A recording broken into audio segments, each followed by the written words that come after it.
Hello, everyone. It's Jamal Thomas. Welcome to the Progressive Soapbox. Guys, I apologize for the delay. We had some technical difficulties. Those technical difficulties, as far as I know, have been worked out.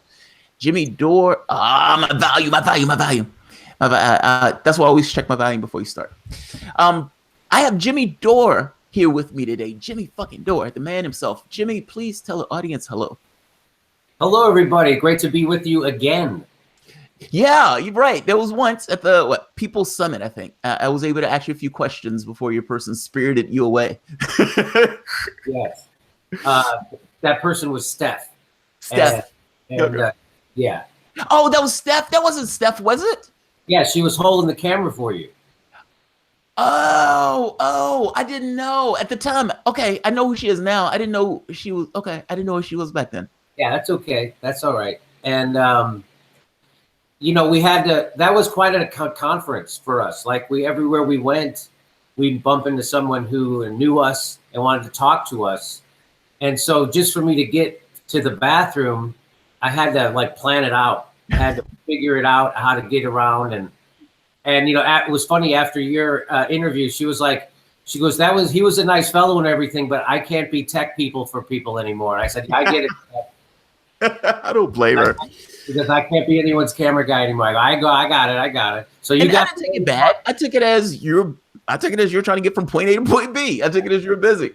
But and you interrupted. The only one she did tech for, so you should be tell her thank you. I appreciate it. I utterly appreciate it.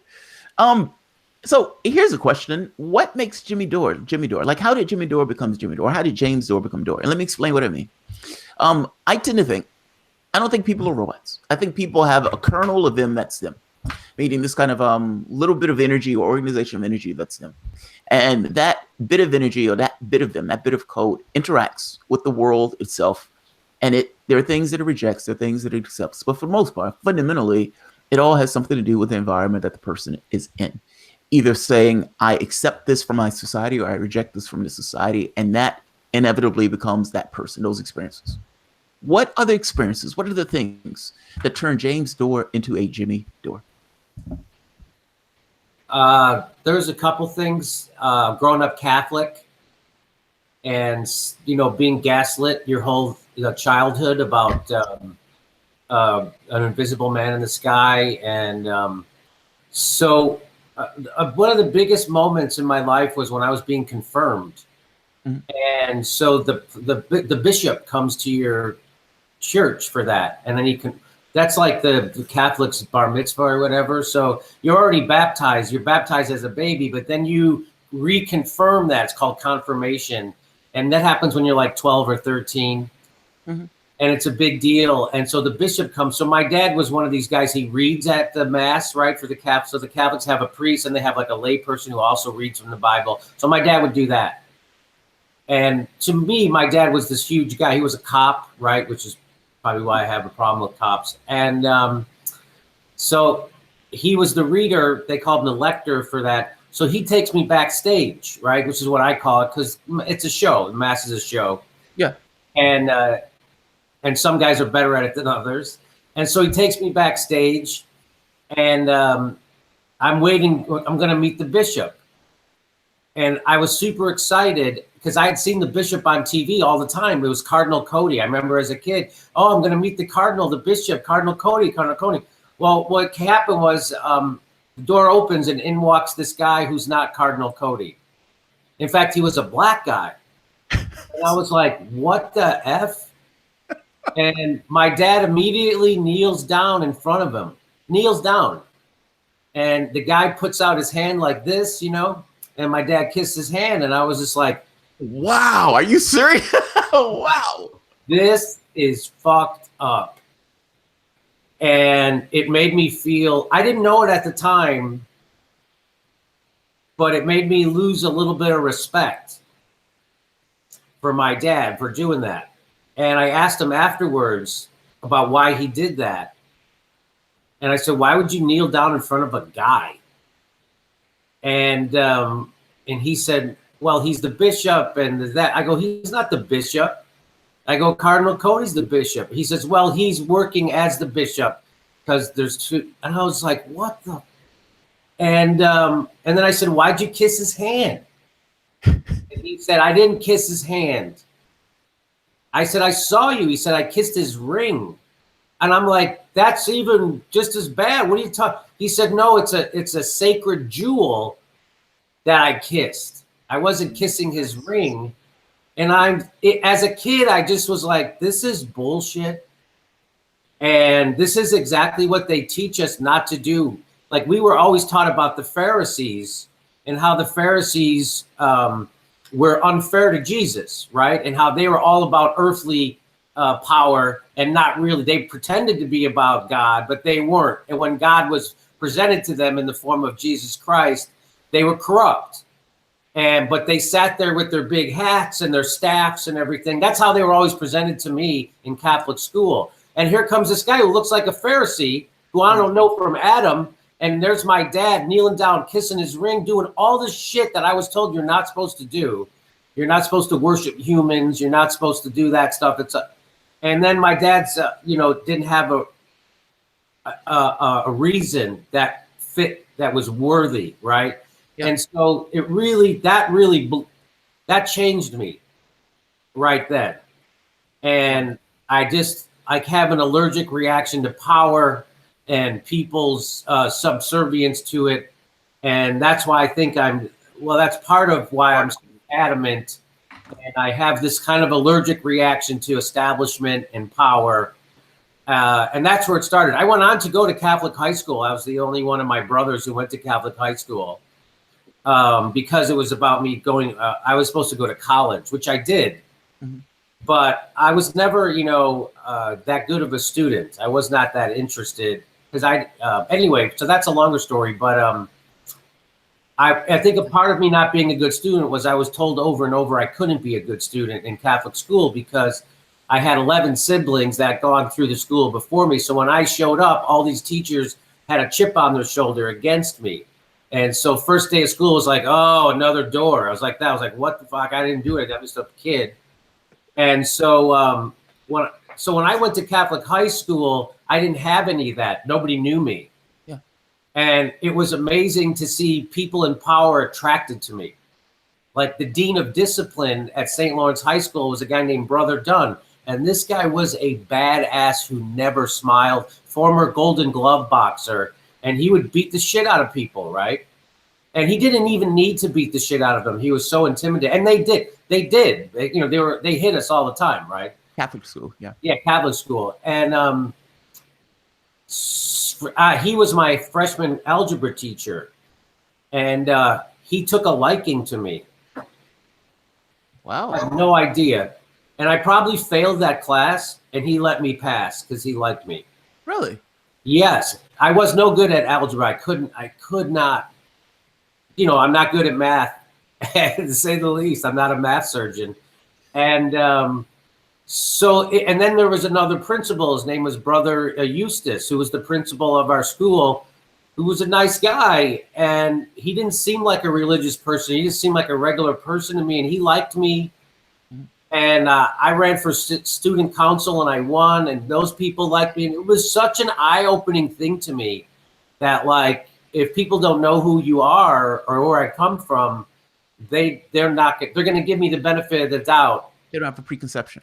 I mean, that's what it boils down to. When a teacher, if you tell a teacher, I think they've done studies. If you tell a teacher, these students are going to be bad, these other students are great, you can have a neutral group of students. And for the most part, it will fulfill the teacher's expectations of those things. Blue-Eyed, Brown-Eyed. You ever see that documentary, Blue-Eyed, Brown-Eyed?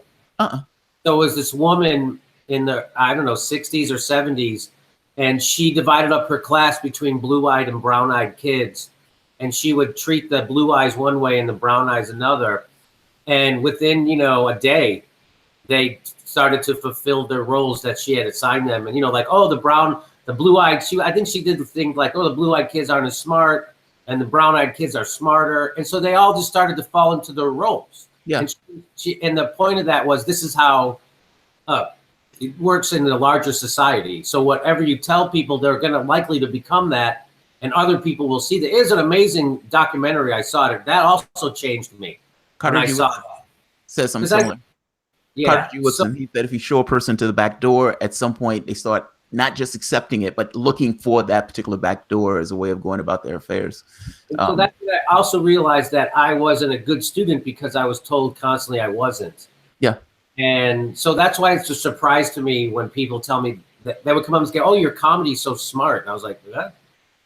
And, I just think it was because, like Jon Stewart, when they would say he was a good journalist, he would say it's just because journalism sucks so bad.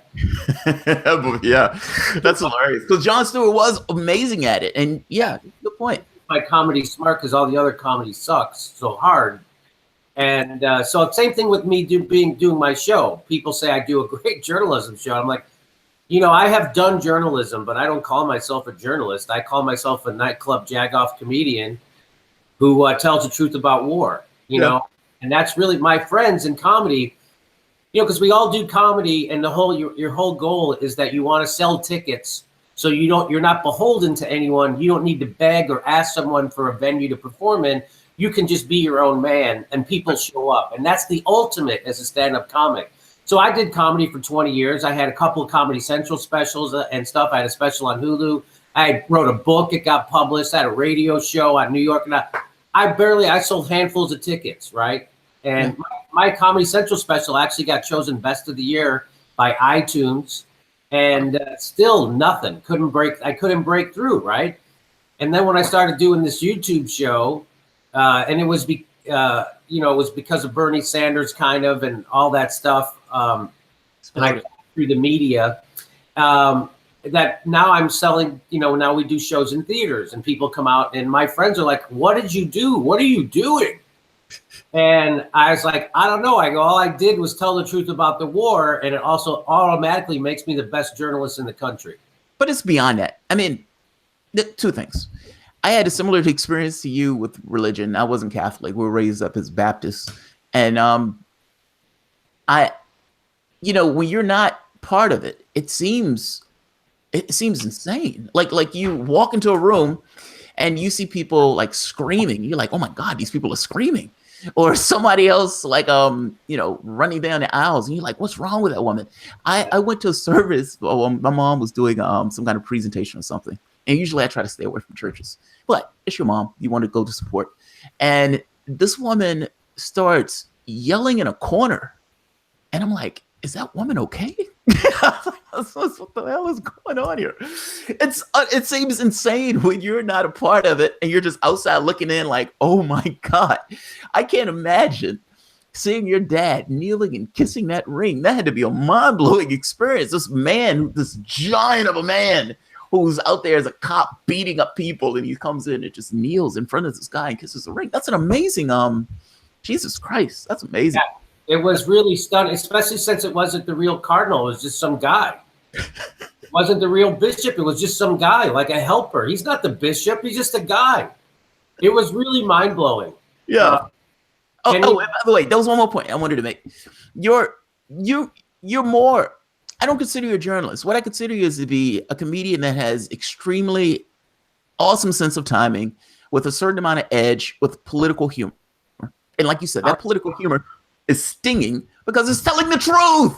It's telling the truth. It's like, "Hey, we're bombing and killing people," and then you put a punchline on it.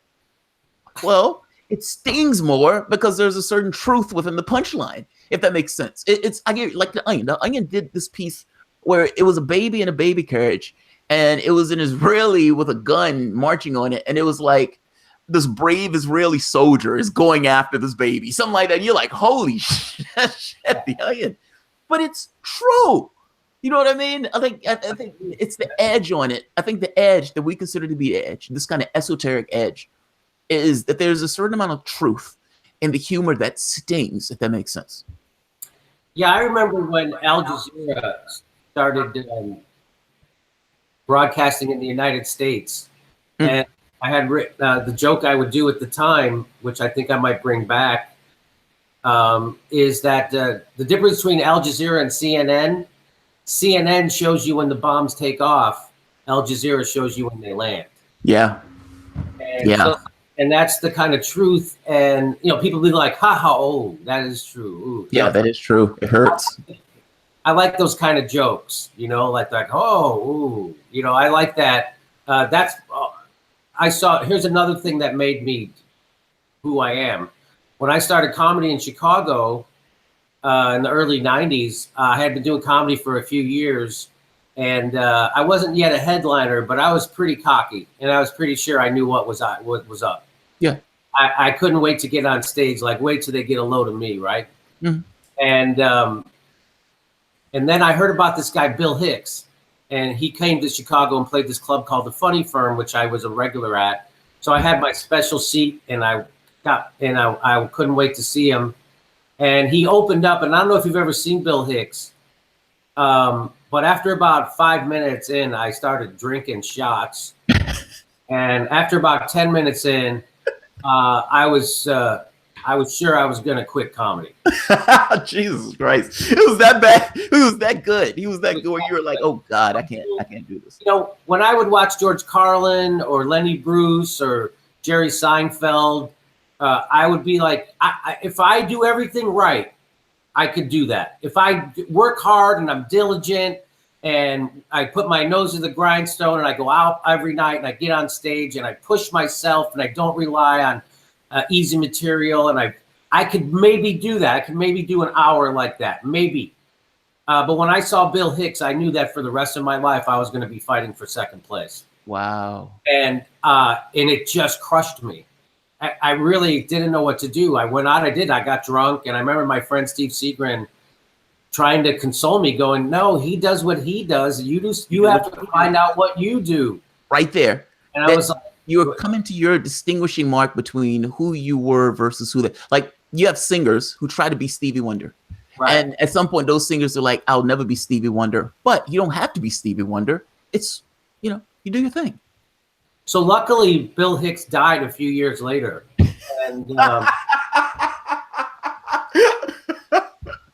so I didn't have to worry about that shit anymore. And I'm back on top. So. Oh, that's hilarious. Oh, that's brutal and hilarious. So I still, whenever I'll be on YouTube, one of his videos will pop up and start playing, and I'll be in the shower or something. And then for like a week, I'm extra edgy and I'm extra cantankerous and I'm extra down on myself as a performer. I'll be like, I can't talk about this shit. I got to talk about something else. I got to fucking be real. I just watched his last performance just a few days ago. His last performance is really something. He had pancreatic cancer and he died at, I think he was 34. He was very young. Wow.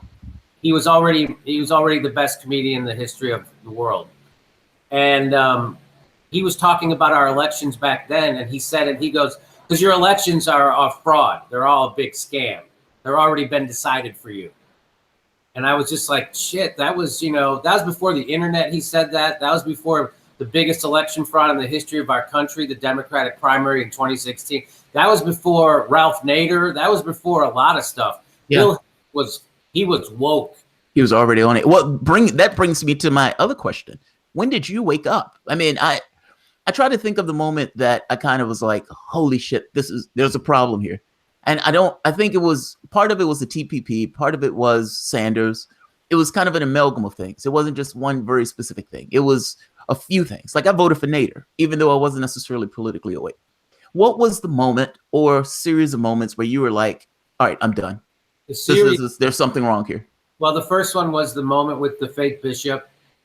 The second one was when I went to high school in St. Lawrence, I took a class called The History of Chicago. It was an elective. No.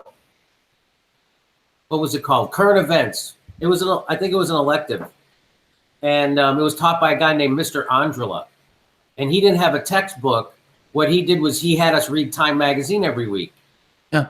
Okay. And we're in high school, right? And so I read that back then Time magazine didn't suck as hard as it did now. Most of that was on the cover of Time magazine. The guy who's in charge of Iran up until the point they took down the guy.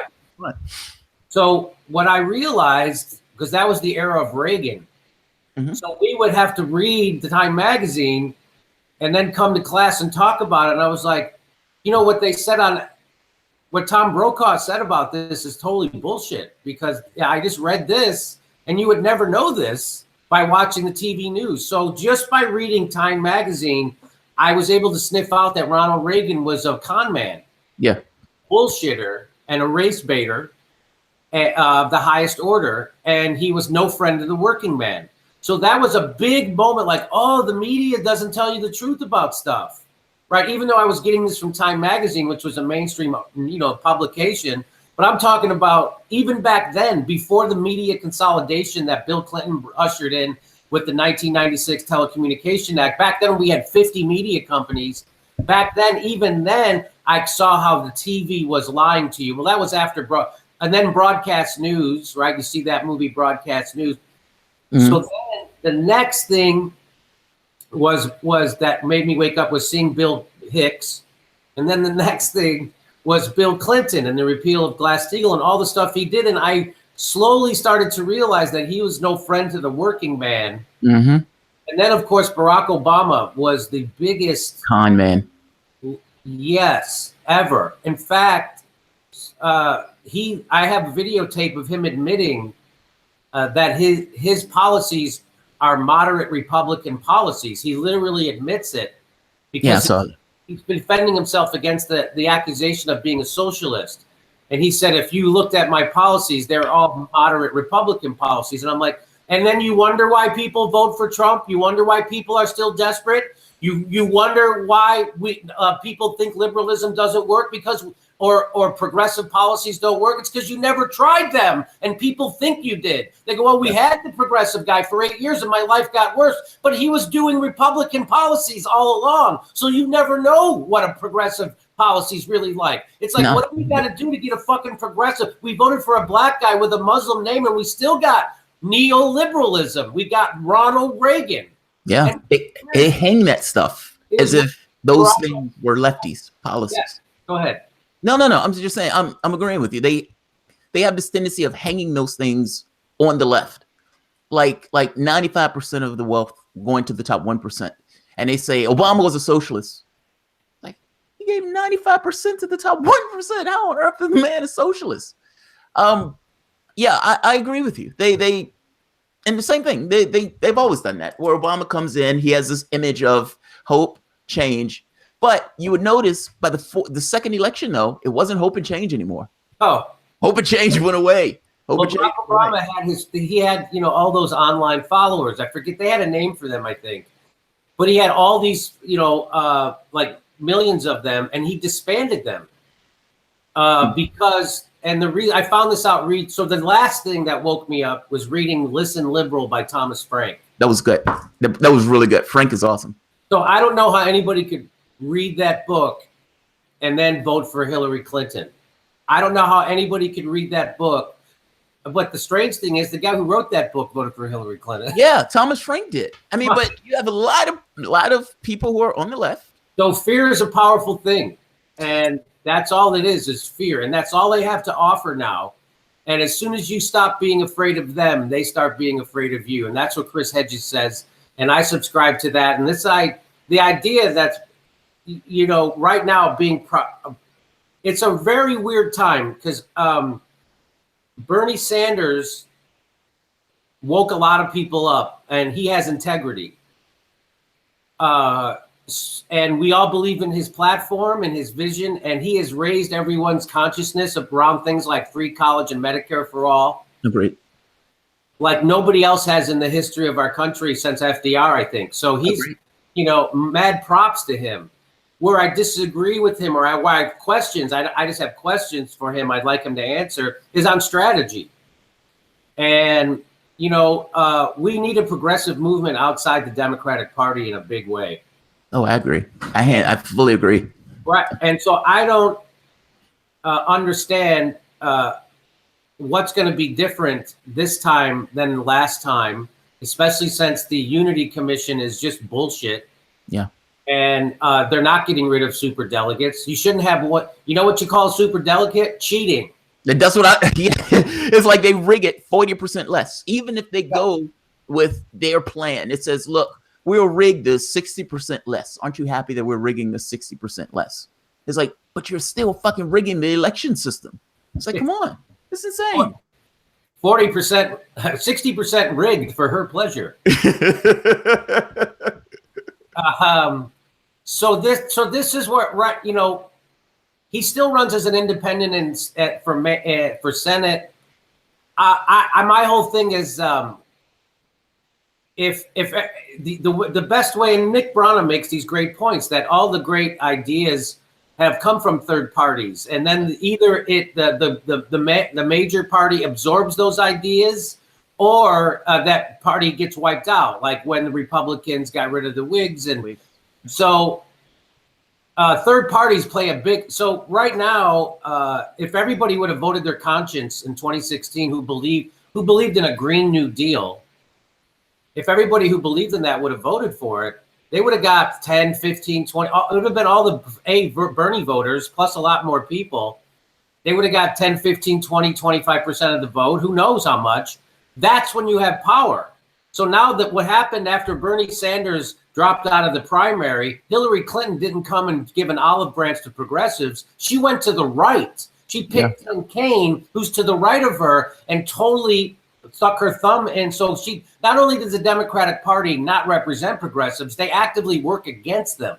Yeah, I agree. So my whole point is that's how you, and now if the Democratic Party would have had if everybody would have voted their Green New Deal, now they have to come to us. They can't ignore us. But since Jill Stein got 0.0% of the vote, they continue to do that. And they still blame the fucking election on her. Oh, yeah, still blame her. Still blame her. Her, that goddamn Bernie Sanders, Comey.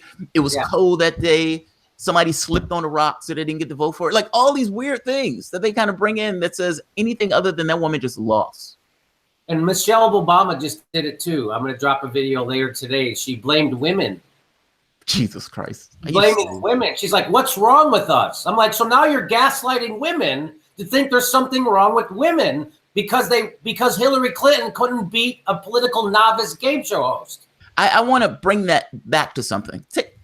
So I've made this argument, this solidarity of no, that ultimately you have a situation where the party itself tells its people that they have nowhere else to go. And in telling people they have nowhere else to go, the people say, you're right, that they're effectively the political equivalent of an abused spouse.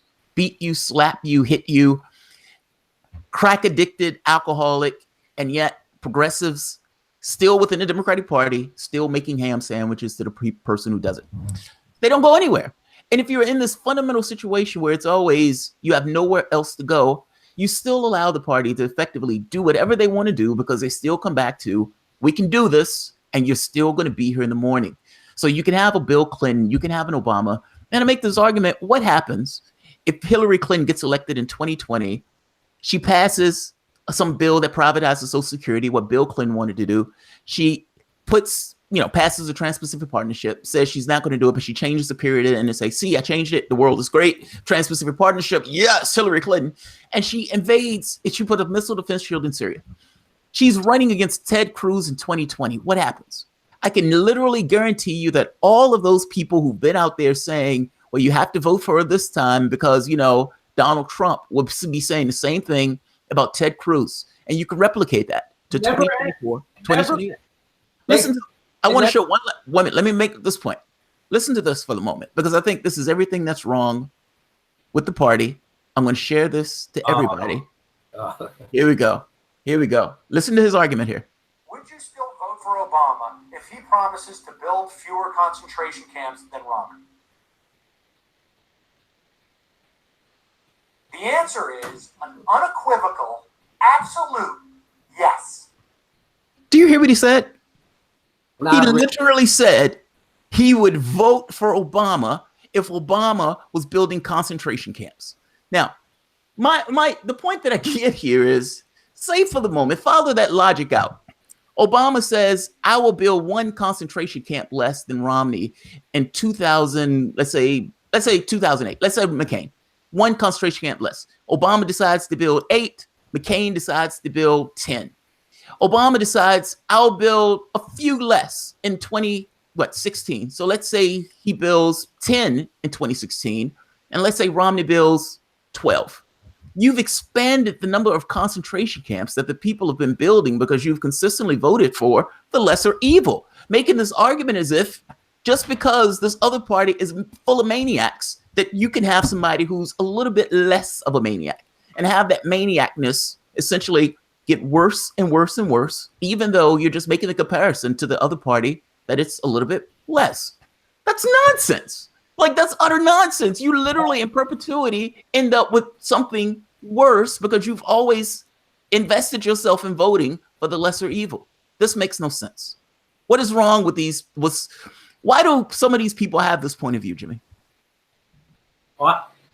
Yeah, why? Sham Seder and his work wife, I can't think of his name, makes this argument all the time that they need to, support. Do you know, I listened to the thing one day where the guy said you need to be tactical and strategical. The same guy who said vote Clinton, that this is somehow going to get rid of capitalism.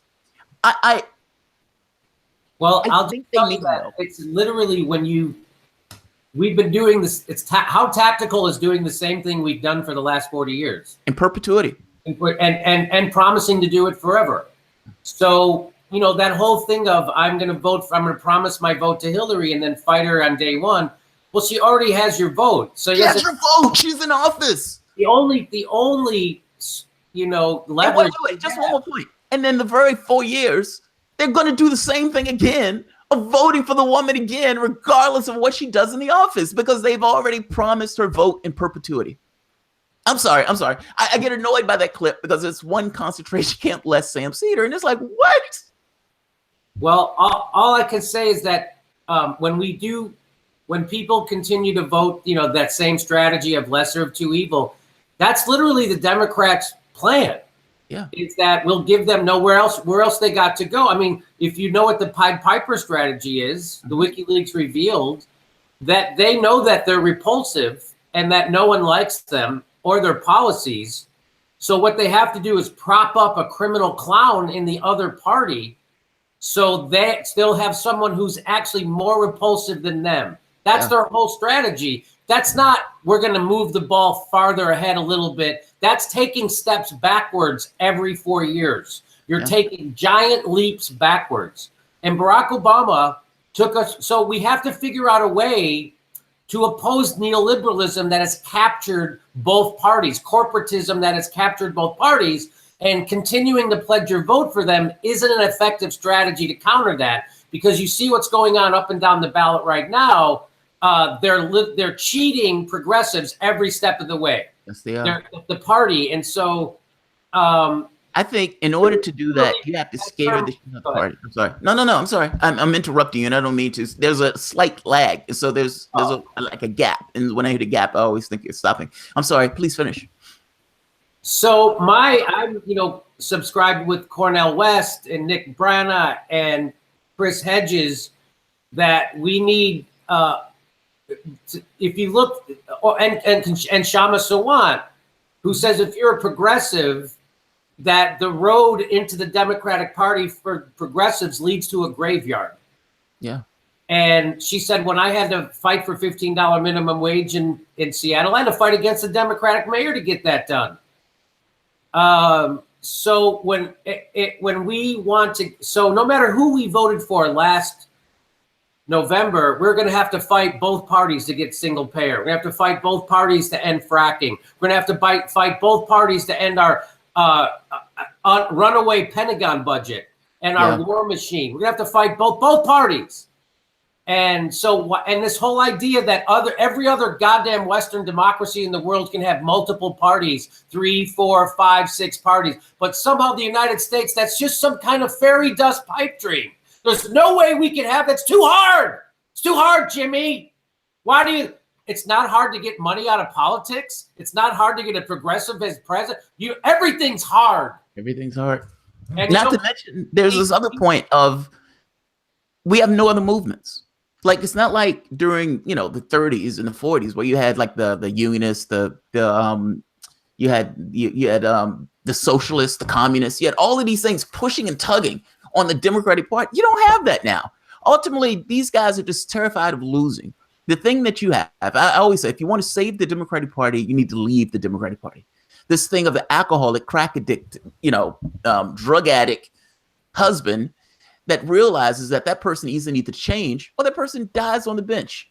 In either case, it needs to change. This process of continuously voting for the lesser evil needs to change. As long as they know that your vote is captured, there's no reason for them to change. Well, if that means that they need to lose, then they need to lose. Hey, I'm not, all I know is that doing the same thing over and over and expecting a different result. People don't realize what a disaster Barack Obama was. That's the big problem, right? So people still think Barack Obama was this good guy. Barack Obama's a war criminal. He sings really well, Jimmy. Barack Obama took us from 2 wars to 7.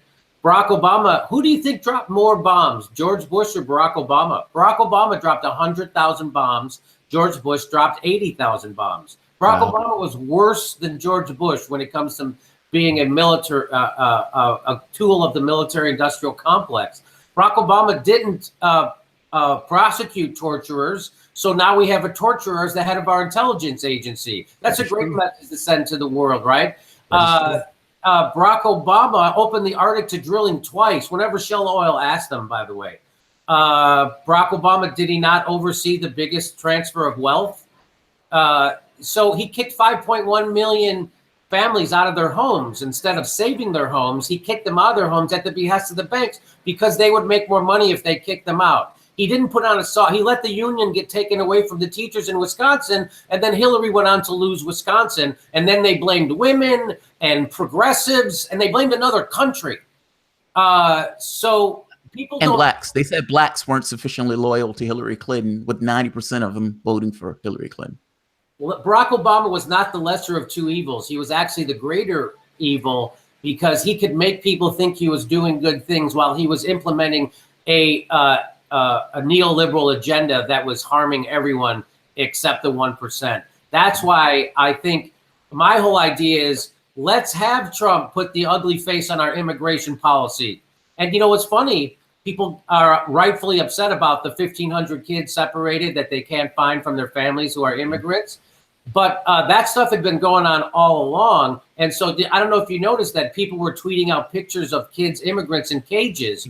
Yeah. Saying, this is horrible. This has to stop. Well, those pictures were from when Obama was president in 2014. So nobody gave a shit when it was Barack Obama. But now that Trump's face is on it, everybody now has a chance to coalesce, express their outrage, and mobilize so we can change this policy. People say, you want Trump to be president? No, of course not. No. Of course not. I wanted Bernie Sanders to be president. And after that, Jill Stein. I wanted anybody but those two parties, those two corrupted corporate warmongering parties of the banks. I wanted anybody, but they go, now Jeff Sessions, Jimmy, is going to be the head of the Justice Department. He's a full-fledged racist. I go, I don't know if you noticed, but our criminal justice system is full-blown racist. Yeah. So maybe it's good that we have a racist face on the head of a racist justice system instead of someone who puts the left to sleep like Eric Holder. Instead of having a black guy in charge of a racist criminal justice system, now we have a racist in charge of our criminal justice system, and everyone knows it's a racist criminal justice system. Yeah. It's essentially, it is what it is at this point, as opposed to the mask that people overlay on those things to make it look better than what it actually is. Now, what do you think about that point? That it's better to have a racist in charge of our criminal justice system so people can identify how racist our criminal justice system is and organize and fight against it. You're talking about increasing the contradictions within the system itself. Essentially, we have 4 times more African Americans, or African Americans are 4 times more likely to be put in prison for the exact same thing. Right. Saying that the system itself is organized in a way that's somewhat racist and unfair to certain demographics. And having Jeff Sessions being ahead of that motivates people saying or pushing back against that particular thing. I have to, yes and no, both. Let me explain what I mean by that. I have mixed feelings. So I'd rather have Bernie Sanders choosing our head of the Justice Department. Me too. No, I understand your point. I totally understand what you're getting at. When Donald Trump got elected, it was 2 feelings in the same way that I have about what you just said. It was, fuck a reality show host as president, but goddamn good Hillary Clinton lost. Both of those things. It's no, I didn't want to see him win. No, I didn't want to see her win either. I didn't want to see either one win. I felt some kind of way that Hillary Clinton lost because I was like, good, they cheated my guy. You cheated my guy. So from a Democratic standpoint, that is one of the most undemocratic things you can do. Now, hanging this kind of ugly face on America, I do agree with. But I agree with it, understanding that there are certain consequences for it, if that makes sense. And that certain people are going to get hit by those consequences. So even though I agree with it with a certain amount of trepidation and agreement with it, if that makes sense. Like, it's not this kind of, it's like. Yes, I'm not happy about it. Yeah, I don't think you're happy about it. And I understand your point. I'm with you. I feel exactly the same way you feel. It's a horrible feeling. I wish the only silver lining is that now we can see it for what it really is. Yeah. So now we can organize to try to fix it. That part. Now, the thing is, though, I don't know if there's I guess that's my feeling with this stuff. I don't see any other movements. I don't see an anti-war movement. I don't see people pushing and tugging. That's why, in my head, the political pushback. When Joe Manchin showed up on TYT, I don't think Joe Manchin had an interview with Cenk Uygur because he was scared of Swearengin. I love Swearengin to death. I think she's awesome as a candidate. And if I lived in West Virginia, she'd get my vote. I think Joe Manchin was terrified of losing. He was terrified of the Republican. Fact is, I agree with your position of saying that the only way to really cheat the Democratic Party is to scare it with this kind of existential threat of people leaving it full bore, where they cannot get elected again, going in the way that they're going. It's an outright and utter rejection of the policies that these guys are putting out. Look at what they're doing right now. Nancy Pelosi, 100 millionaire, comes out saying that she has a better deal. Now, the candidates who would enact that better deal are being cheated all throughout the country. The head Democrats are putting their thumb on the scale in those races. Like, look at what they were doing where Steny Hoyer comes out outright telling the guy, yeah, I want you out the race. We've already decided on who we wanted to win. He's like, what do you mean you've already decided? The public hasn't even voted yet. I understand that it's not personal. A decision has been made. We, as the Democratic Party, have made a decision on who we want to win. It's not personal. We're just saying, we just need you to get out the race. He takes a drink, is what it is. And the guy is somewhat indignant when he's hearing this. He's like, what the fuck? What do you mean you've decided? You, as the DCCC, here's the problem. The Democratic Party has a certain workable point of view of the world. The problem is that workable point of view is so out of whack with the majority of people want that they are fighting to keep what they want, meaning keep their hands on power, when the public wants something fundamentally different. Half of the country doesn't vote. And nobody in media asks the question, why don't half of these people vote? Why don't they vote? Well, here's your answer. I mean, ultimately, those people are leaving because those people don't think there's anything in the political process for them. The group that was supposed to represent their interests, the Democrats, no longer do it. And what do? Do you just continually vote them in office and say, once they're in office, we'll try to pull them over to our side? Or do you, be willing to, at the very least, look at third parties? Look, do you think third parties have a chance in this country? Let me ask you this, because I think this is an interesting question, because this kind of gets to this thing of Sanders. Do you think third parties have a chance of running and winning in this country? Or do you think if a presidential candidate was going to run like a Sanders, that they had to run in the Democratic Party? Well, you saw what happened when there actually was a credible threat. So when Ross Perot ran for president, they had to put him in the debates because he was polling so high. And then and as soon as that happened, they figured out a way to screw over third party. And now what they do is they handcuff Jill Stein to a chair for 8 hours during debates. Yes, they do. Right? And they don't do that because she's not a threat. They do that because those ideas that she would espouse on stage are a threat. Yeah. Right. And so not only do I think a third party? I think I'm conflicted about this. Like, everyone is convinced that the United States cannot have third or fourth parties or fifth party. They're just like, nope, that's just the way it is. The establishment's going to give us two parties, and that's just the way it is. We're stuck. Oh, I don't think that. I mean, I know it's hard. I guess what I'm asking is, let's not say it in perpetuity. Let's say within 8 years. Do you think that some edifice would be able to be established where a third party will be able to make inroads? And I'm asking this question for a very specific point because of Sanders. When Bernie Sanders was the third party, certainly it would become the most popular party in the country overnight if he decided to start it. Well, I mean, he is an independent in Vermont, but if he decided to run as a third party, I've said that it would automatically start polling in double digits. I mean, he's the most popular Democrat, and people say he's not even a Democrat. Not even Democrat. right. So it's I don't see how it couldn't. And they like, oh, but Jimmy, it's so hard to get on the ballot. Well, let's fix those things. I mean, I don't know what to tell you. The way we've been doing it isn't working. Agreed. Now, if people say, well, Bernie's getting ready for another run right now inside the Democratic Party, and that he's going to reform the party from the inside. Hey, I think if you can. That's an interesting question, by the way, because that was one of my questions, and that's kind of what I was leading into. He's going to run most likely as a Democrat. Now, does he get your support? And not just does he get your support, have you cooled off on the burn, and can that burn be reignited? Puns! Can the burn be reignited in Jimmy Dore? Because I've seen in one of your live things where you kind of was like, yeah, I think you said Tulsi, and you kind of made this point, or you were alluding to, I've softened on the burn. Imagine if Tulsi Gabbard, Nina Turner, and Bernie Sanders decided to start a third party. Oh, agreed.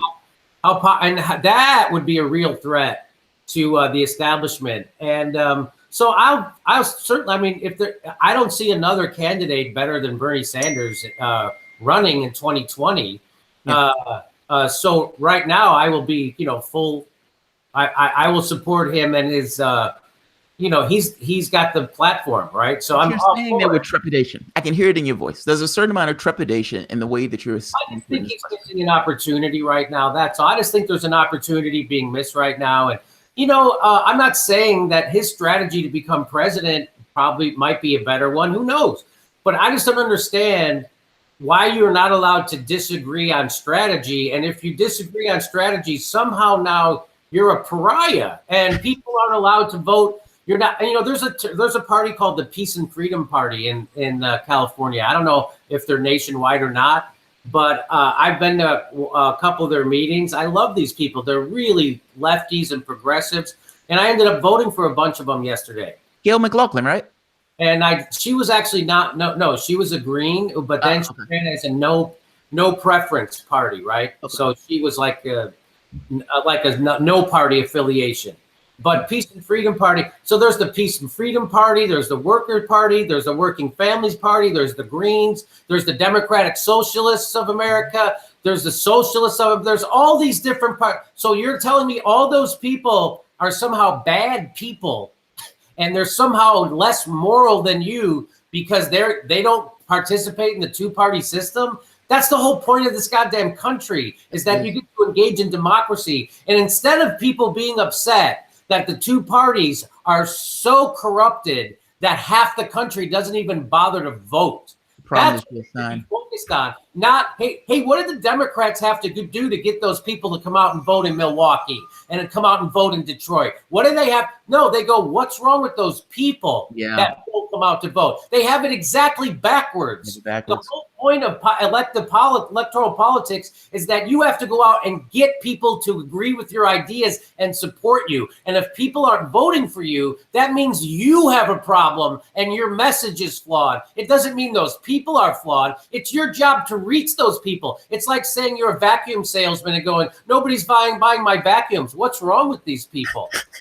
That's what the Democrats are doing right now. That's what Michelle Obama's doing. That's what they're all doing. What's wrong with Bernie Bros? What's wrong with progressives? Literally, Michelle Obama just did a whole thing. What's wrong with women? It gets worse. The media feeds into it. Like Jill Stein gets called onto the radios or to a television station, and they're attacking Jill Stein, essentially making this point: why are you in the race? What do you mean why I'm in the race? Is this a democratic process or not? It's an election, And the Democrats come up with the thing of saying, you know what the problem with the situation is? That other people are running. That's insane. It's an election. It's an election. It's like democracy is the problem in this process because these people aren't voting for what we're putting out. Maybe you need to put out something else. I had RJ Escott was on my show. He was a speechwriter for Bernie Sanders. And, he made the point in a very clever, witty way. I'm certain I'm going to butcher it, but he said, if appealing to voters and getting them to support you with your ideas doesn't appeal to you, maybe electoral politics isn't your thing. Well, that's just it. They don't care about politics. They care about winning. It's the difference in those things. It's like all incentives for the most part are to win. And they look at it as, well, if other things weren't on the menu, then we'd be more likely to get picked. Missing the point that if Jill Stein wasn't running in those races, they still would have lost. And they might have lost by a larger margin. Because when they did the research, they found that many of those people would just not have voted at all. Or they might have went to Trump. They might have gotten a few, but she wasn't going to get all of them. So there's an article in the New York Times that a reporter to a barbershop in Milwaukee immediately after the election to ask them about who they voted for and why. And all of them, of course, voted for Barack Obama. And he said, we came out, we voted for Barack Obama, and then 8 years happened. Yeah. And they said, our lives got worse. And they said, so 2 of them didn't even bother. They were talking to 4 barbers. 2 of them didn't even bother to vote. And 2 of them did vote. 1 wrote in Bernie Sanders and 1 wrote in his own name. My wife wrote in Bernie Sanders.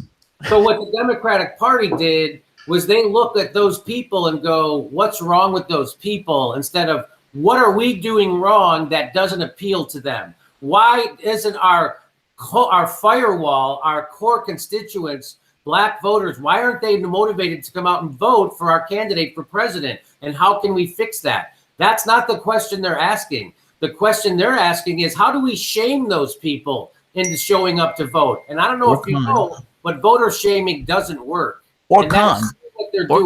How do we either shame or con these people into voting for our candidate? Here's another question. So you get right much flack at times for being a part of TYT. Now, I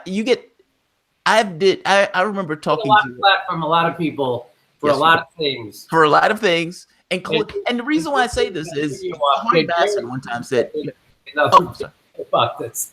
You know when you put that video up, there's going to be another video about this. Well, cognitive dissonance. They always say you had cognitive dissonance. I don't think cognitive dissonance. They say that's what people have said. Hard Bassett specifically. Why? Why do I have cognitive dissonance? They claim you have cognitive dissonance because your network. And look, I don't agree with this, and I don't agree with this for a very specific reason. But let me explain why. I think TYT is a network, and like any other networks, you have multiple channels in the network. You would have some channels that will be more to the left. You have some other channels that may not necessarily be that way. The cognitive dissonance in this case is they would make the point that you would make damn good points about military, about politicians essentially taking money and doing favors, all this stuff. And they would make the case that you have somewhat of a blind spot towards the network. Do you think that is true? Or do you think this is just a network and we have different channels? I just so happen to be one of the channels. Because I've seen you get extremely frustrated and cross. In fact, one specific case, there was a case, I think it was either an election show where you seemed to be disinvited. And you made this point of, the reason why my show is blowing up because people want real shows and I haven't sold out in the show, making this kind of insinuation that the other show did. Now, is that fair from the standpoint of cognitive dissonance? And I know they're not using it in a clinical sense. I know they're using it in the sense of Jimmy's kind of bouncing back and forth because of frustration. I don't think anybody at TYT has sold out anything. I think that's how they genuinely feel about things. There's a lot of people that are to the right of Cenk over there. Yeah. And then there's me. So And so I don't think I think when Cenk said to vote for Hillary instead of going third party, I think he genuinely believed that was the best strategy. I don't think it was because, I want to make sure I get money from some investor or something. So the reason why he does what he does is, I mean, if there's one thing I'm, as far as I can be sure about any other human being, that's how I think about Cenk. That's fair. And as far as, I think he's an honest actor, right? And so I don't think you have to question if he's doing things for money or not. I don't think he is. Let me ask you this. Let me slightly push, not to, I don't think this is a pushback. This is more of a perspective question. If you were Demi Dore and you lived in bumfuck Louisiana, and living in bumfuck Louisiana, you started a YouTube channel and you were looking at the events of the world from your particular station in life. And you accepted the argument that political actors essentially take cash and do favors for the cash. You accept it. I mean, because I think that's the way our politics works. I think our politics is ensconced in cash. I don't think there's any way around it. And you see a media company that once was called Rebel Headquarters. And that Rebel Headquarters turned to vote Hillary and changed the network around to essentially push a Democratic light or MSNBC light agenda of Trump, Trump, Trump, Trump, Trump, Trump, Trump, with every so often bringing up something else. You can understand how people would look at that and say, this is where I get off, or does one thing influence something else? Like, would Demi Dore in bumfuck Louisiana looking at this be somewhat off in this? So I would be the same guy. In fact, I mean, I don't hold my tongue. They allow me to go on their main show and disagree with them, and full-throatedly disagree. I don't have to mealy mouth it. Yeah. So, and we just disagree. And so, it's not like I'm holding my tongue. They're not holding their tongue. We're all, as people like to say, keeping it real. Yeah. So we disagree on strategy. We don't disagree on policy. Again, it's the same thing of we agree on policy. We're for Bernie's progressive agenda, which, by the way, is barely progressive in a sense, right? I mean, it doesn't even bring a Democratic platform. I mean, literally, like, at least a classic Democrat platform. Let's say it that way. Like, these guys move so far to the right. Yeah. I was just in Norway. Not only will Norway send their own people to college for free, they'll send us to college for free. They'll send United States citizens to college. So we're not even getting, getting up to speed with the rest of the Western world with our progressive platform. It's not all that, like people like to say, if Bernie Sanders was a politician in any other part of the Western world, he wouldn't be that. He would be a centrist. Yeah. Right. Yeah. So but because we live in such a neoliberal nightmare, and especially since Bill Clinton, when the Democratic Party decided to start gaslighting their own constituents instead of telling them the truth. So now people think that we are doing lefty things. We're not. Bill Clinton did things that Ronald Reagan could only dream about doing, like pass NAFTA. George Herbert Walker Bush could not pass NAFTA. It took a Democrat to do that. George Herbert Walker Bush could not gut welfare. It took the Clintons to do that. George Herbert Walker Bush could not deregulate. Ronald Reagan could not repeal Glass-Steagall. Only took a Democrat to do that. So they couldn't explode the prison population without the complicity of the Democrats, and they did it. ICE was invented by George Bush with the complicity of the Democrats. And then Barack Obama didn't dismantle it. He ramped it up. People forget that. So people also forget all this stuff. So I don't know. But Trump, Jimmy. But Trump. God damn it, Jimmy Trump. So, Malcolm X talked about this in the 60s, right? So they have to show you a wolf so you run towards the fox. And they still do it. Think about that. This is going all the way back to the 60s. Malcolm X is making that observation. And that is literally the same thing that takes place in our politics today. And the Democratic Party turned on Martin Luther King also. Yep. So people forget that. So when people attack me from the left, but not from my left. People who consider themselves on the left attack me all the time because I have a different voting strategy. And, I have the same, And Your because objectives are the same. and because I'm against, but they're not. Their objectives aren't the same. They're okay with war. Oh, I see what you mean. Yeah. Democratic Party's okay with war. In fact, they call Donald Trump a madman and a psychopath, and then they vote to give him $80 billion more in bombs. That guy's unhinged. How can we give him more bombs? How can we give him more bombs? Do you see what they're talking about North Korea, where the Democrats are taking a hard line on North Korea, saying that they must have their nuclear thing, saying if Donald Trump goes, then they must have these objectives, which is effectively John Bolton's wish list. So they're constantly attacking Trump from the right. And that's what I've argued about this on the Young Turks too. So just as an example, like I disagree with the attacks on Trump from the right. And I bring this up on their network all the time. And they disagree with me. And of course, they think I'm wrong. I think they're wrong. So, so there's no cognitive dissonance there. I'm not pretending that they're right about things that I don't agree with. They're not pretending that I'm right with things that they. So there's no cognitive dissonance there. I think we're all clear-eyed about how each other feels, and we think each other is wrong on certain things. I understand. It's mostly strategy. It's not policy. I understand. That's fair. I asked the question because it comes up. I don't personally. I don't think you should leave TYT. I like having you on a major network platform, and I like having that particular voice on that particular platform. There are certain dispositions and opinions that Cenk have taken that I love the fact that you push back on and that you go after. And I don't think that would have taken place if you're not there. So exactly. I have to, if I'm not there, no one will make those arguments. It's just like, like when Glenn Greenwald goes on Fox News, it's important for people to see a reasoned argument from the left, I think, so and that's another thing about my show is people go, Jimmy, I disagree with your policies, but I appreciate that you're honest.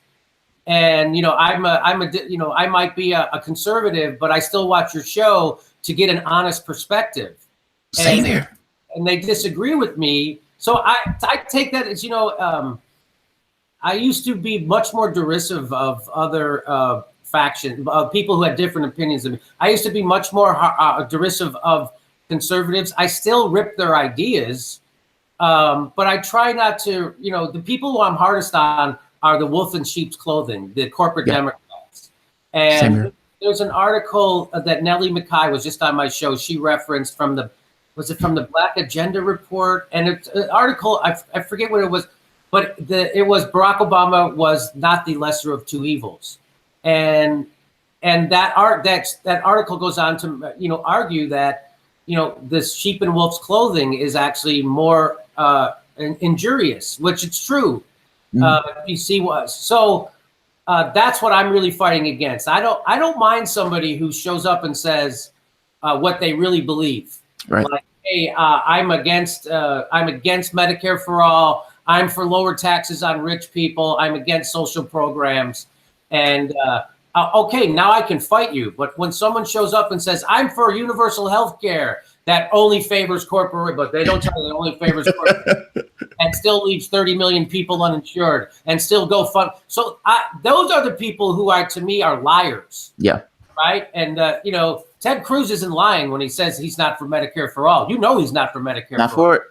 Right. So it's the people who say they are. To me, they're the real danger. And that's what I think the mission of my show is to show people that these are wolves in sheep clothing. And these are not your real Bill Clinton. The Clintons are not the friend of the working man. The Democratic Party is your enemy. They've been working against you since 1980. Yeah. So, Jimmy Carter deregulated the trucking industry, too. I mean, he wasn't the greatest guy in the world either. Yeah, but compared to these other Democrats, of course, you're right, 100%. And compared to Jimmy Carter looks like Gandhi compared to these modern day Democrats. In fact, he's still out building houses for poor people. Yes, he is. Obama's going windsurfing with Branson, and then he takes $500,000 at a clip from the banks that kick people out of their houses when he was. How do you? I don't know how to wake people up on this because your experience on this, of course, yours was much more magnified than mine, but I've noticed that too. The moderates, the moderates, the ones in the Democratic Party who don't know who they are, that do this half-ass thing of this belief that you can have plutocrats at one end of the party and progressives or lefties at the other end, and that somehow you can come to some nice happy medium in this utopian way. Obamacare was utopian in its ideas that we can keep health insurance companies and drug companies magnificently wealthy, but we're also going to provide this awesome health care for the other people. I asked this question of what do the Democrats stand for? And when I asked that question, when they were asking that question during the election, none of them could answer it. Like, they try to make this so seriously. If you can look at Donna Brazile on Trevor Noah, she says, well, Tom Perez is the head of the party. So, I mean, I don't fuck if I know. And you see Tom Perez sitting beside Bernie Sanders on MSNBC, and that gives you this big difference between who they are versus who Tom Perez is. Did you hear the thing where Bill Clinton told Tom Perez to not let Sanders take the party? That's amazing. That's utterly amazing. Well, Barack Obama, we know, twisted the arms of super delegates or for the people who voted for Keith Ellison and Tom Perez. He was a dark horse. Yeah, I mean, Tom Perez, I don't even think he wanted to be chair of the DNC. In fact, he wandered in from a club or something, and they just gave him the job. Like, what? Oh, yeah. Okay. They're like, hey, the party needs you to go stop progressives. And he's like, okay, I'll do it. He's like, whatever, man. And then only does it halftime because the other half he's like doing like a professor or something. All right, so two questions. I've had you for a very long time, and I've appreciated it. I mean, do people not think that the Democratic Party needs to be reformed? Do they not think the Democratic Party needs to have critiques from its left? Of course it does. But they don't think that. They just want to win. And they look at it as critiques from the left as being undermining the party, missing the point that if you have to do that, if you have to hold on that tight, then you're missing something. Like, you're utterly missing something. Half of the country doesn't vote.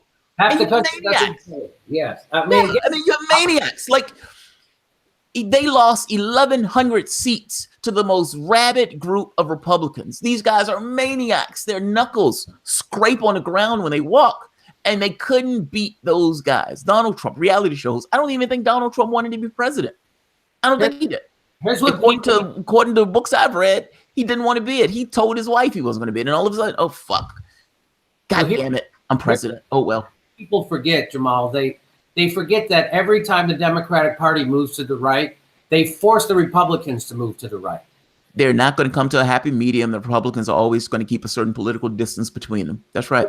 But I think that's on purpose, Jimmy. I think that's political gamesmanship. They know that if Republicans are bad enough, the argument of least worse has more effect to it. I mean, this is kind of my point. When Bill Clinton took all of that money, Bill Clinton, if I'm not mistaken, was the first Democrat to outrace a Republican. And look at what Bill Clinton did in that office. And he went with this idea of they have nowhere else to go. That was the argument of the Democrat. Thomas Frank makes this case. Yes. They have nowhere else to go. I don't care what labor wants. The moment that the distribution of power between labor, blacks, Hispanics got to the point of what the Democrats realized, these guys have nowhere else to go. We're good. We can do whatever we want. We can focus on identity, throw this other stuff of economics away because it makes our donors mad, and we just focus on identity. If you don't like us, you're sexist and racist and bigoted and homophobic and all this other stuff. But that dynamic needs to change. And until that, you have nowhere else to go. It's broken. They're going to keep using that strategy. The whole reason that they pivoted so quickly to Russia is so they wouldn't have to challenge the problems that are associated with the party itself. That's amazing. That's what I think it is. So, it's very disheartening. The Russia Gate is very disheartening to see people on the left push it. It is. And so it's to the point where it's almost demoralizing to me, like where I want to quit. Is that bad? Yeah. Like, is that hyperbolic or? No, it just beats me down. It's like, well, if I can't get if the people on the left are going to be doing this, it just seems an insurmountable task. Is it because you're on a network where they push it and so you're more ensconced in it? Is that fair? Like when I'm dealing with it, I get annoyed by it because I have to deal with people who scream at Russia, Russia, Russia. But ultimately, I'm not. The people who are around me are not necessarily people who really believe it, if that makes sense. Yeah. So my base is not.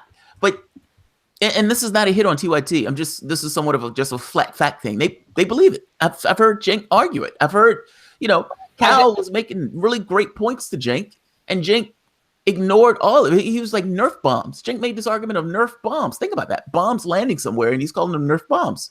What is the psychology of a place that's getting bombed by another country? That's fucking amazing.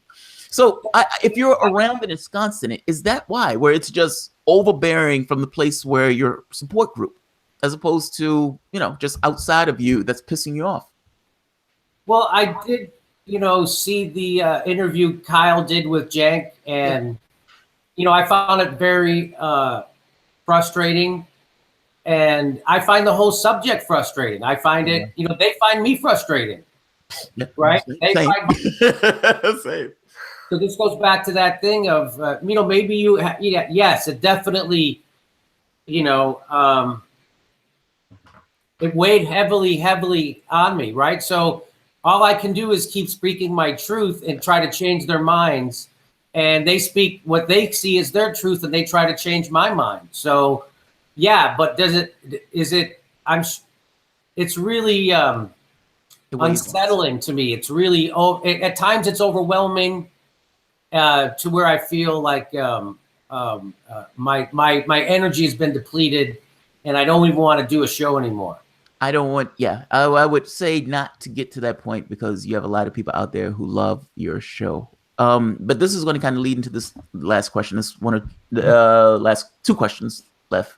Of all the stories that you did, which story angered you the most, or which story inspired you the most? Like, which story gave you this kind of hopeful feeling? Talking about depleted energies. Have there been stories where you're like, oh my God, I'm going to go out there and bang my fist on the wall because I'm so angry, or bang my head on the wall, versus this story makes me feel fantastically euphoric? Just the going out to the Bernie Sanders rallies. I was covering his campaign. I would go to the rallies, and you just see people are still hungry for a revolution in this country. It's just that every time we get a leader that we think is going to lead us into that revolution, they somehow get co-opted. And, Barack Obama is the biggest example of that. Yeah. And so that would be, it would be Barack Obama's presidency would be the thing that frustrated me most in the world. And then the thing that gives me covering Bernie Sanders' campaign was the thing that energized me. Talking with people like Shama Sawant also. And awesome. Because she has victories, right? And she's a progressive who knows how to organize, right? And she's willing to put herself on the line to do it. And she'll take all the criticism, slings and arrows. Same thing with Gail McLaughlin. Mm-hmm. She took on Chevron and beat them. Richmond progressive. Right? She's a real progressive in Richmond, California. So those are the kind of stories that's like, oh, if she can do it, I can keep going. And, to see that there's, again, you think half the people don't vote because they don't give a shit about their life. They don't vote because they know that voting hasn't changed their life in the last 40 years. Yeah. And no matter what they vote for, everything gets a little shittier. They voted for Barack Obama. He kicked them out of their house. They voted for Barack Obama. He made the banks bigger. They made the wars more. We're spending 40% more on our military than we did at the height of the Iraq War right now. They're spending $200 billion more a year than they did at the height of the Iraq War. $200 billion a year could end homelessness in the United States. It could end world hunger. And it could send everybody to college in the United States. But instead, we're spending it on Raytheon and Halliburton. And everybody in the Democratic Party is cool with that. They're okay with it. They don't see anything wrong with this.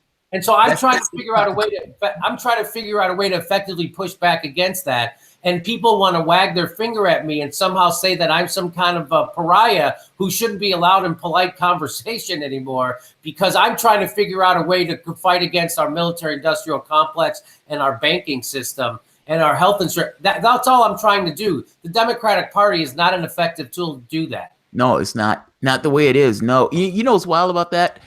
It's as if they don't have those conversations about Republicans. I always think that lefties are something fundamentally different than what Democrats are. And it's this odd way of believing that those lefties, their vote belongs to the Democratic Party in some weird way. Like, you owe us your vote. Why? Get behind us and vote for us, goddammit. It's like, yeah, no. And then when you don't do it, they're like, it's your fault that Hillary Clinton lost. No, it's Hillary Clinton's fault she lost. She's the candidate. She's the candidate. Again, In which world is democracy the problem? Yes, exactly. The whole idea of electoral politics is if you don't have enough votes, you have to go get them. Yeah. Yeah. It's called building a constituency or building a base, a voter base. And the last one, this sounds weird. Freedom. What does freedom mean to you in a political context? And the reason why I'm asking this, I've searched myself to figure out why I do this. And ultimately, I think of all the experiences and everything else, it boils down to this thing of freedom, this idea of being able to do what I want. But freedom has different perspectives. Like, so if you were Ted Cruz, freedom to you would be how much money can I give the plutocrats because that's fucking awesome to me. If you were Rand Paul, it would be I want to give rid of Social Security, healthcare, Medicare for all, everything. I want people to have freedom to die on the street without healthcare. For lefties, it's something different because I think we have a more intellectual idea of what freedom means. When you're fighting for this stuff, what is freedom? That's an oddball question, just as an oddball question. So I asked Elizabeth Voss about aliens. So I tend to ask these off questions. But what's your take on this? To me, freedom is freedom. The greatest freedom would be freedom from oppression, and poverty is now the greatest thing people need to be freed from. So I would say, freedom from food insecurity, freedom from economic insecurity. Yes. And the fact is that we could easily do those things. Yeah.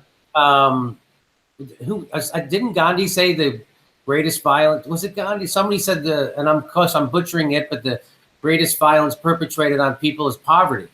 Yeah. So because it's unnecessary. Right. And we have people like Jeff Bezos, who amasses $120 billion and more, while the people who generate that income are on food stamps and don't have health care. So what kind of person does that? A megalomaniac does that. And those are the people, that guy owns our political paper of note, the Washington Post, right? And also people forget that I watched The Post, the movie, which I loved that movie. And then immediately afterwards, I realized, the Post went on to back every war ever since then.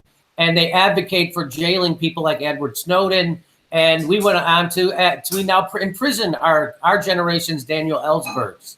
Yeah. So, or send them to Russia. And why doesn't Tom Hanks and Meryl Streep talk about that when they're interviewed? It's because they're part of that system. So they're part of that neoliberal system that gets those movies made that are financed by banks. So anyway, that to me, freedom is that. If freedom means anything, it's not only freedom of speech, freedom to express yourself, but I think freedom from poverty, freedom from food insecurity, freedom from ignorance, meaning an access to education at all levels. So I think what you're saying is freedom outside the context of having your basic needs met is not freedom at all. If I can vote, if I have the freedom to vote, but those candidates that I can vote for have been pre-chosen by a bank or a military does, then I don't really have freedom. Right.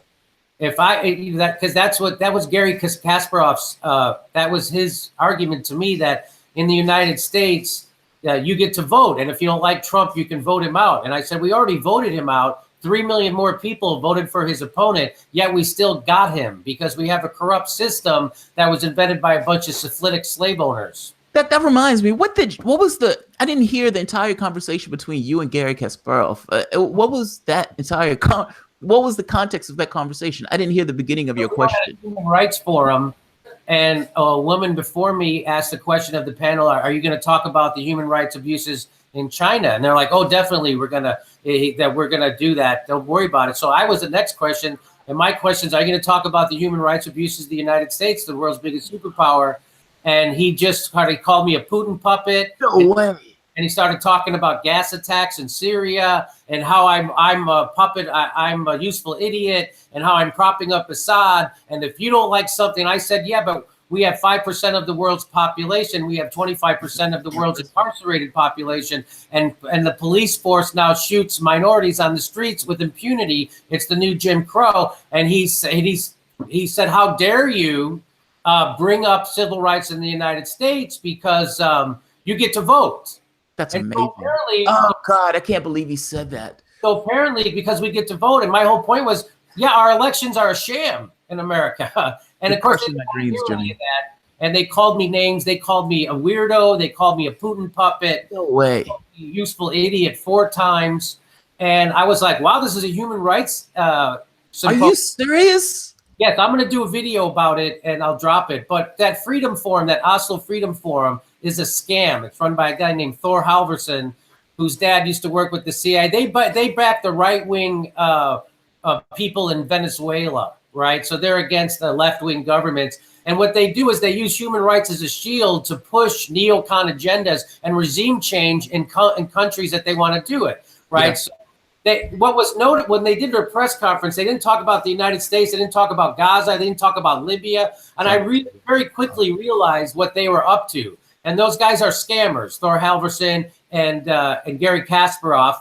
Gary Kasparov told me that he knows I don't have a right to talk because he grew up in a communist country. And how dare I try to tell? I wasn't saying anything about his country, but he was trying to tell me about my country, the United States. And he's got no fucking business trying to tell me about corruption in my country or human rights abuses in my country when the United States supports 73% of all the world's dictators. You know what? God damn it, man. You're crushing my dreams. He's a fucking clown. Gary Kasparov, fucking idiot. If that's the way he was going. He's a clown running a grift. Him and Thor Halvorsen. And that's what the Oslo Freedom Forum is. They're run by grifters who are using human rights as a shield to push regime change in countries that our military-industrial complex wants to do regime change in. You saw the Rex Tillerson memo, where Tillerson essentially making a point. An interview I have to go do right now with someone. I'm sorry. I'm in it here. Look, I really appreciate you coming on, Jimmy. Absolutely, man. Thank you very much. Thank you, buddy. I'll talk to you later. You do a great show. I appreciate it. Oh, thank you. All right, guys. I'm going to end this here. I kept Dore as long as I could keep Dore. I was going to end it there. I was like literally trending to end it. I don't like keeping people longer than him, so I appreciate Dore coming on. Let's see. Let's see. Wow, we have a lot. All right, guys. I don't have access. Pat Hacker, great interview, Jamal. Thank you, Pat. Damn it, I can't get up to the upper ones. It's not letting me up higher. All right, guys. If you guys have given super chats, thank you very much. I can't see the chats from where I am. Jimmy fucking Dore. I appreciate him coming on, man. So I'm going to end this here. Guys, thank you for all. I saw stuff in the back of my eye shot, but I don't. Damn it. I want to see them because I want to be able to read them up. All right, I can't find it. I can't see him. All right, guys. Well, I have oh, wait.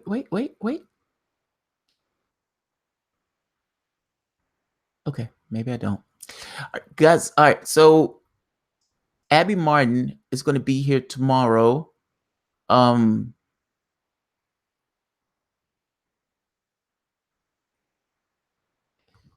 Yeah, Abby Martin is going to be here tomorrow. Luca Clemente, Gary Kasparov is a moron outside of chess. That's what it seems like. Apparently, Gary Kasparov has this perspective that because things are bad from the standpoint of Russia, that everything else across the world is just fucking awesome, and that human rights abuses are completely excused because things are bad in his country. That is nonsense.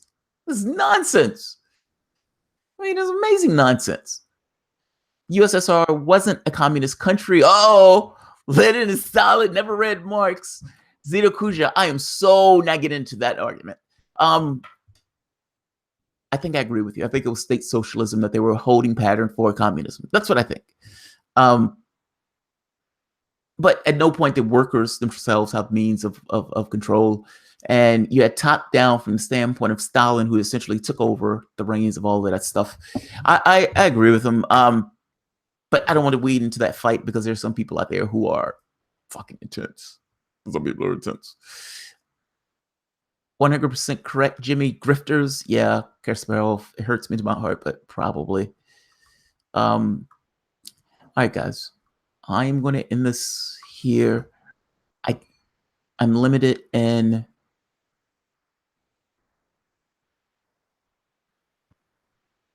I'm limited in what I can see. So if you guys gave super chats, thank you very much. And I apologize for not being able to see them. God damn it, YouTube. I don't have the capacity to see these things. Oh, wait, let me try one more page. All right, guys, I'll end this here. Thank you all for your help. Thank you all for coming to the show. If you guys gave super chat, thank you very much. I appreciate it. You guys it immensely helps the show out. And shout out to Jimmy Dore. Thank you, Jimmy Dore, for coming on to the show. I am dramatically sorry for keeping you on longer than, well, I don't think we had talked about the time, but nevertheless, I'm sorry for keeping you on longer than intended.